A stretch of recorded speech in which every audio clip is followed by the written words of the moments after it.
سامعین کرام، صدقہ فطر ہر مسلمان مرد، عورت، بچے اور غلام پر فرض ہے۔ اور صدقہ فطر کس طرح ادا کرنا چاہیے؟ رسول اللہ صلی اللہ علیہ وسلم کے دور میں کس طرح ادا کیا جاتا تھا؟ ابو سعید خدری رضی اللہ عنہ بیان کرتے ہیں، ہم رسول اللہ صلی اللہ علیہ وسلم کے دور کے اندر طعام میں سے ایک سا ادا کرتے تھے، کھجور میں سے، جو میں سے اور کشمش میں سے۔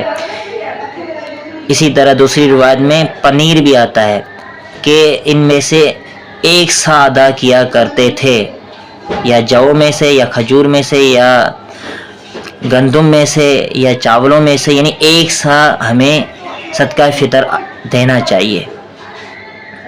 اگر کوئی شخص قیمتاً دینا چاہتا ہے تو وہ قیمتاً بھی دے سکتا ہے، جس میں فقراء اور مساکین کا زیادہ فائدہ ہے۔ یعنی اگر کوئی شخص گندم کی صورت میں ایک سا نکالنا چاہتا ہے، ایک سا 2.5 کلو ہوتا ہے، تو گندم کی صورت میں 300 روپے ایک سا کے بنتے ہیں۔ اسی طرح اگر کوئی شخص جو کی نکالنا چاہتا ہے قیمتاً، تو وہ 500 روپے ادا کرے گا ایک فرد کی طرف سے۔ اسی طرح چاول کوئی ایک سا نکالنا چاہتا ہے تو وہ 800 ادا کرے گا ایک فرد کی طرف سے۔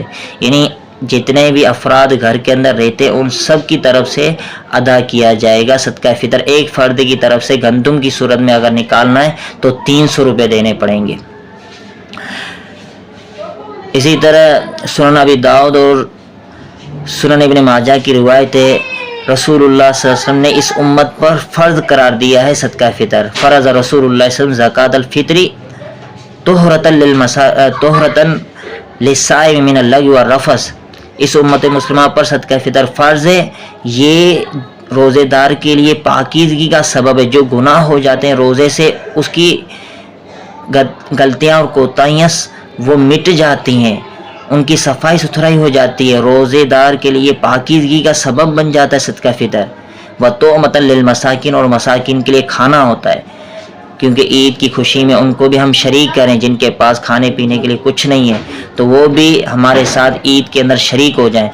اور اس کو کب ادا کرنا ہے؟ رسول اللہ صلی اللہ علیہ وسلم نے فرمایا، جس نے صدقہ فطر عید نماز سے پہلے ادا کیا تو اس نے صدقہ فطر ادا کر لیا، اور جس نے عید نماز سے بعد ادا کیا تو اس کا عام صدقہ ہوگا، وہ صدقہ فطر شامل نہیں ہوگا۔